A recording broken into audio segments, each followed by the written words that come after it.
আসসালামু আলাইকুম। আপনারা দেখছেন সকালবেলার আবহাওয়া।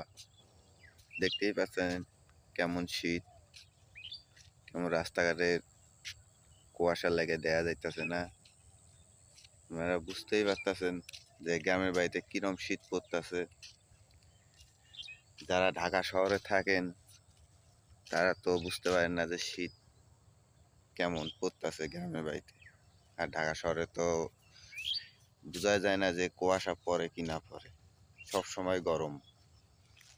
আর গ্রামের বাড়িতে সবসময় বোঝান যায় যে কুয়াশা কিরম পড়ে, দেখছেন? ধান কাঠ সব দেখা যায় না, কেমন কুয়াশা পড়তেছে। আর গ্রামের বাড়িতে দেখছেন রুম রুম দেখাই যায় না, গাছপালা সব ঢাকা গেছে। তো বুঝতে পারতেছেন কেমন কুয়াশা।